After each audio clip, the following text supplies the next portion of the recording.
London ১৯৯৫ সাল। শহরের এক কোণে ধুলোমাখা এক পুরনো বইয়ের দোকান। রয় মক্স্যাম নামের এক মানুষ একটি জরাজীর্ণ বইয়ের পাতা উল্টাতে উল্টাতে হঠাৎ থমকে গেলেন। বইয়ের একদম নিচে ছোট একটা পাদটিকায় লেখা একটি বাক্য তার রক্ত হিম করে দিল। সেখানে লেখা ছিল, ব্রিটিশ শাসিত ভারতের ওপর দিয়ে এক বিশাল প্রাচীর চলে গেছে, হিমালয় থেকে শুরু করে উড়িষ্যার মহানদী পর্যন্ত, যার দৈর্ঘ্য নাকি প্রায় ২,৫০০ মাইল। ২,৫০০ মাইল! চীনের মহাপ্রাচীরের মতোই বড় কোনো কাঠামো আমাদের নাকের ডগায় ছিল আর আমরা জানি না। মক্স্যাম পাগলের মতো ইতিহাসের বই হাতড়াতে শুরু করলেন। কিন্তু অদ্ভুত ব্যাপার, ভারতের ইতিহাসের কোনো পাঠ্য বইয়ে, কোনো মানচিত্রে এই বিশাল কাঠামোর কোনো নাম নিশানা নেই। যেন কেউ একজন খুব যত্ন করে ইতিহাসের পাতা থেকে এই বিশাল প্রাচীরটাকে ছিঁড়ে ফেলে দিয়েছে। কিন্তু কেন? কি এমন ভয়ঙ্কর রাজসাক্ষী হয়ে দাঁড়িয়েছিল এই প্রাচীর, যাকে সরিয়ে দিতে খোদ ব্রিটিশ সরকারকে এত কাঠখড় পোড়াতে হলো?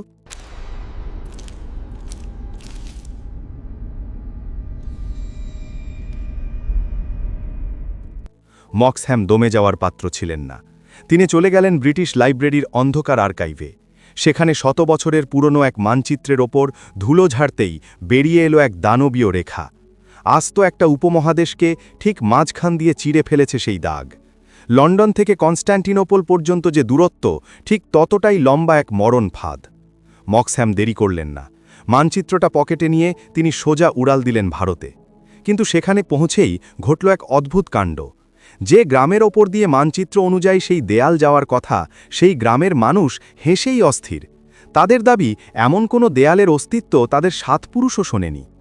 হয়তো মক্স্যাম ভুল ছিলেন, হয়তো ধুলোমাখা সেই পুরনো বইয়ের পাদটিকাটা ছিল স্রেফ কোনো অতিরঞ্জিত গল্প। কিন্তু তখনই তিনি ভারতের এক নিভৃত কোণে খুঁজে পেলেন এক অদ্ভুত বৃদ্ধকে। বৃদ্ধের ঘোলাটে চোখে তাকিয়ে মক্স্যাম যখন সেই রহস্যময় দেয়ালের কথা জানতে চাইলেন, বৃদ্ধ শুধু কাঁপা কাঁপা গলায় একটি কথাই বললেন, পরমেট লাইন? ওটা তো দেয়াল ছিল না সাহেব, ওটা ছিল জ্যান্ত এক অভিশাপ। মক্স্যামের গায়ে লোম খাড়া হয়ে উঠল। তিনি বুঝতে পারলেন, তিনি যা খুঁজছেন তা স্রেফ ইঁট পাথরের কোনো দেয়াল নয়। তিনি খুঁজছেন পৃথিবীর ইতিহাসের সবচেয়ে নিষ্ঠুর এবং সবচেয়ে বড় এক জীবন্ত অপরাধীকে। কিন্তু একটি দেয়াল কিভাবে জ্যান্ত হতে পারে? আর কেনই বা সামান্য লবণের জন্য ব্রিটিশরা এত বড় একটা দানব তৈরি করেছিল? মানুষ সাধারণত দেয়াল বানায় পাথর দিয়ে, না হয় ইট দিয়ে।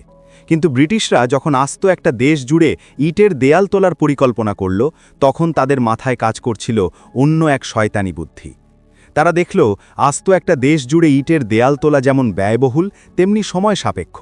আর তখনই ইতিহাসের মঞ্চে প্রবেশ করলেন এক অদ্ভুত মানুষ, অ্যালান অক্টেভিয়ান হিউম, যিনি ইতিহাসে পরিচিত জাতীয় কংগ্রেসের প্রতিষ্ঠাতা হিসেবে। কিন্তু তার অন্ধকার পরিচয় ছিল অন্য।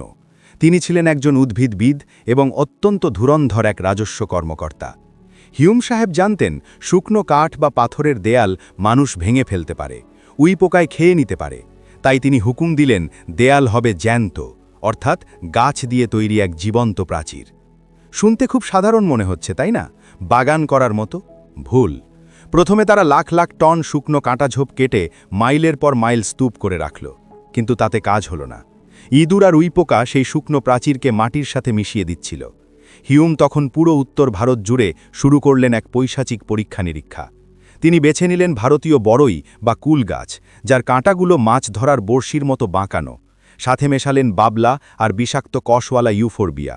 এমনভাবে এই গাছগুলোকে বোনা হলো যাতে কয়েক বছরের মধ্যে সেগুলো জট পাকিয়ে ১০ থেকে ১২ ফুট উঁচু এক অভেদ্য দেষ্ঠনী তৈরি করে। প্রাচীরটা নিচের দিকে ছিল ১৪ ফুট চওড়া। হিউম গর্ব করে বলতেন, এই ঝোপের ভেতর দিয়ে একটা নেড়ি কুকুর তো দূরের কথা, একটা ইঁদুরও গলে যেতে পারবে না। কিন্তু এই জ্যান্ত দানবকে বাঁচিয়ে রাখা ছিল এক দুঃস্বপ্ন। ২,৫০০ মাইল লম্বা এই ঝোপের জন্য প্রতিদিন নদী থেকে লাখ লাখ গ্যালন জল বওয়া হতো। যেখানে খরা হতো, সেখানে ব্রিটিশরা স্থানীয়দের চাবুক মেরে বাধ্য করত কুয়ো খুঁড়তে। ভাবুন একবার, যে কৃষক নিজের জমিতে জল দেওয়ার জন্য হাহাকার করছে, তাকে দিয়ে ব্রিটিশরা জল দেওয়াতো এক কাঁটা ঝোপের দেয়ালে। যে দেয়াল আসলে সেই কৃষকেরই ভাতের থালা থেকে নুনটুকু কেড়ে নেওয়ার জন্য তৈরি হয়েছে। কিন্তু কেন? সামান্য লবণের জন্য কেন এই অসম্ভব রকমের জেদ? ব্রিটিশদের এই অর্থনৈতিক নিষ্ঠুরতার অঙ্কটা ছিল সাধারণ মানুষের কল্পনার বাইরে। লবণের ওপর কর বসানো হয়েছিল প্রায় ৩,০০০%। অর্থাৎ যে নুন প্রকৃতি আমাদের মিলে মুক্ত দেয়, সেই নুন খাওয়ার অপরাধে একজন ভারতীয়কে তার 2 মাসের আয় ব্রিটিশদের হাতে তুলে দিতে হতো। এই বিশাল লবণের বাজার রক্ষা করতেই দাঁড়িয়েছিল সেই জ্যান্ত দেয়াল। কিন্তু এই দেয়াল কেবল গাছ দিয়ে তৈরি ছিল না, এই দেয়াল পাহারা দেওয়ার জন্য মোতায়েন ছিল 14,000 সশস্ত্র রক্ষী। আর এই রক্ষীদের হাত থেকে বাঁচতে চোরা কারবারিরা আবিষ্কার করল এক বিচিত্র কৌশল, যার নাম দ্য লিপ। কি এই লিপ, আর কেনই বা একদল বিড়ালকে মোতায়েন করা হয়েছিল এই দেয়ালের সুরক্ষায়? লবণ, সাগরের জল আর রোদের খেলা থেকে তৈরি হওয়া এক অতি সাধারণ খনিজ।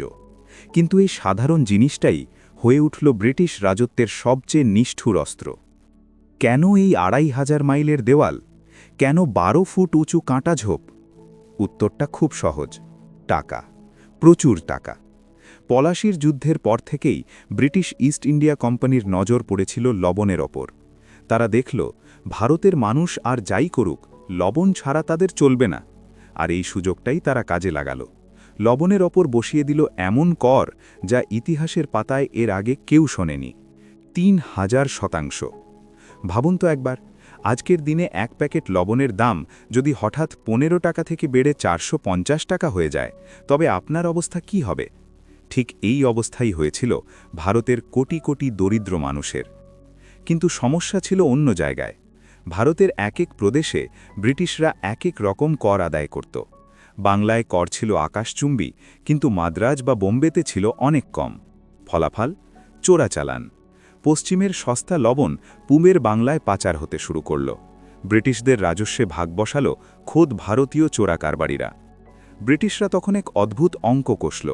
তারা ভাবল, যদি আমরা এক প্রদেশ থেকে অন্য প্রদেশে যাওয়ার রাস্তাটাই বন্ধ করে দিতে পারি, যদি এমন এক বেষ্টনী তৈরি করি যা ভারতকেই 2 ভাগে ভাগ করে দেবে।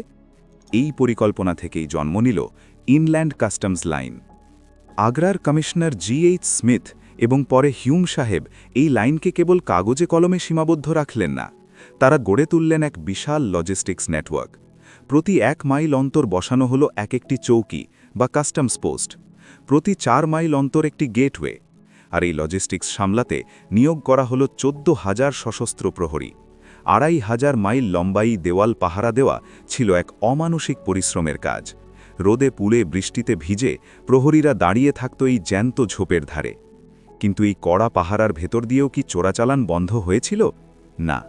মানুষ যখন পেটের দায়ে লড়ে, তখন কোনো দেওয়ালই তাকে আটকে রাখতে পারে না। রাতের অন্ধকারে গ্রামবাসী আর চোরাকারবারিরা বের করে ফেলল এমন সব বিচিত্র কৌশল যা ব্রিটিশ ইন্টেলিজেন্সকেও হার মানিয়ে দিয়েছিল। সবচেয়ে বড় শত্রু ছিল মানুষ না, এই প্রাচীর ভেতর থেকেই ধ্বংস হতে শুরু করেছিল।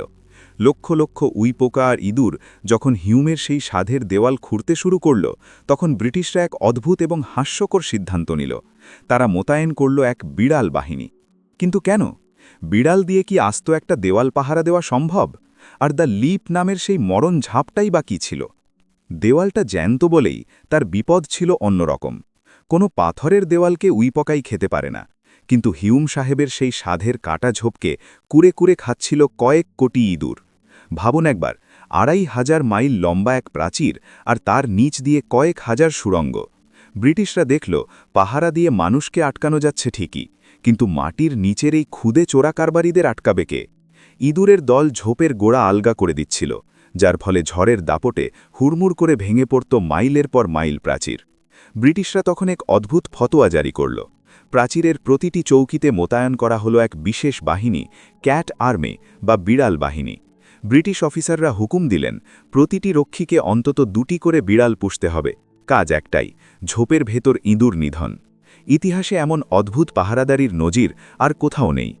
কিন্তু আসল খেলাটা চলত রাতে। মানুষ যখন ক্ষুধার্ত হয়, তখন সে বাঘের চেয়েও ভয়ঙ্কর হয়ে ওঠে। চোরাকারবারিরা জানত প্রাচীরের গেট দিয়ে পার হওয়া অসম্ভব, তাই তারা আবিষ্কার করল এক জাদুকরী কৌশল, দ্য লিপ। কি এই লিপ? ঝোপের একপাশে দাঁড়িয়ে একজন লবণের বস্তা ছুড়ে দিত 12 ফুট উঁচু দেওয়ালের ওপারে, আর অন্য পাশে ওত পেতে থাকা তার সহযোগী সেটা লুফে নিত। কোনো শব্দ নেই, কোনো চিহ্ন নেই। রক্ষীরা টর্চ জ্বালিয়ে আসার আগেই সব সাফ। কখনো কখনো চোরাকারবারিরা আরও দুঃসাহসিক হয়ে উঠত। তারা বড় বড় কাঠির মই নিয়ে আসত। ঝোপের ওপর মই পেতে তার ওপর দিয়ে দৌড়ে পার হয়ে যেত। ব্রিটিশ রক্ষীরা তখন পাগলের মতো গুলি চালাত অন্ধকারের দিকে। 1877-এই কেবল 6,000 মানুষকে এই প্রাচীরের ধারে গ্রেফতার করা হয়েছিল, দণ্ড, কড়া জেল অথবা বেত্রাঘাত। কিন্তু এই বিড়াল আর মইয়ের খেলার আড়ালে লুকিয়েছিল এক গভীর কান্না। রক্ষীরা ছিল প্রায়ই দুর্নীতিগ্রস্ত। 2 আনা 4 আনার লোভে তারা গ্রামবাসীর ওপর অকথ্য অত্যাচার চালাত। আর সেই ঝোপের কাঁটার আড়ালে সাধারণ মানুষ দেখছিল এক ভয়ঙ্কর ভবিষ্যৎ। লবণ নেই তাই শরীরে শক্তি নেই, লবণ নেই তাই জীবন শুকিয়ে কাঠ। এই প্রাচীর কেবল চোরাকারবারিদের আটকাচ্ছিল না, এটি তিলে তিলে ধ্বংস করে দিচ্ছিল ভারতের কয়েক কোটি মানুষের স্বাস্থ্য। কিন্তু প্রকৃতির বিচার ছিল অন্যরকম। যে লবণের জন্য এত আয়োজন, সেই লবণই একদিন ব্রিটিশ সাম্রাজ্যের পতনের কারণ হয়ে দাঁড়াল। কিন্তু তার আগে এই লবণের অভাবে ভারতকে দেখতে হয়েছিল ইতিহাসের সবচেয়ে বড় এক মানবিক বিপর্যয়। কি সেই বিপর্যয়? কেন গ্রামের পর গ্রাম মানুষ কুষ্ঠরোগে আক্রান্ত হতে শুরু করল? আর এই প্রাচীরের ভেতর কি এমন ট্র্যাজেডি লুকিয়েছিল যা ব্রিটিশরা আজও স্বীকার করতে চায় না? লবণ মানুষের বিলাসিতা নয়, বেঁচে থাকার অধিকার। কিন্তু ব্রিটিশ রাজত্বের সেই 2,500 মাইলের কাঁটাঝোপ এই অধিকারকে পণবন্দী করে ফেলেছিল। এর ফল যা হয়েছিল তা কেবল কোনো অর্থনৈতিক বিপর্যয় ছিল না, তা ছিল এক বিভৎস মানবিক মড়ক। গ্রীষ্মপ্রধান দেশ ভারত, এখানকার মানুষের শরীরে লবণের প্রয়োজনীয়তা শীতপ্রধান ইউরোপের চেয়ে অনেক বেশি। ঘামের সাথে শরীর থেকে যে লবণ বেরিয়ে যায় তা পূরণ না করলে মানুষ তিলে তিলে নিস্তেজ হয়ে পড়ে। কিন্তু ব্রিটিশদের সেই 3000% করের দাপটে ভারতের কোটি কোটি মানুষের পাত থেকে নুনটুকু উধাও হয়ে গেল। ফলাফল হল ভয়াবহ। সাধারণ শ্রমজীবী মানুষ যারা নুন দিয়ে দুটো ভাত খেয়ে দিন পার করত, তারা ধীরে ধীরে পঙ্গু হয়ে যেতে লাগল।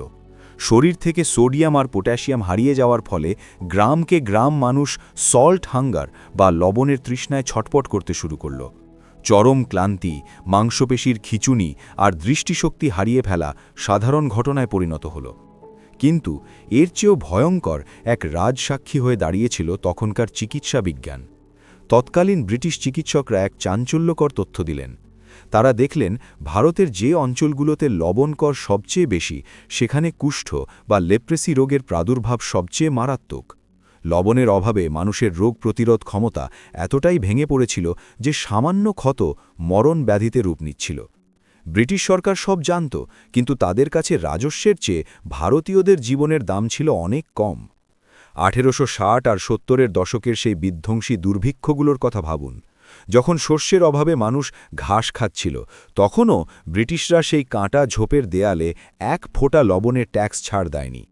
ইতিহাস বলছে, দুর্ভিক্ষে যারা মারা গিয়েছিল তাদের একটা বড় অংশের মৃত্যুর পরোক্ষ কারণ ছিল শরীরে লবণের চরম অভাব। মানুষ তখন মাটি খুঁড়ে লবণ বের করার চেষ্টা করত, কিন্তু কাস্টমস লাইনের রক্ষীরা সেই মাটিও কেড়ে নিত।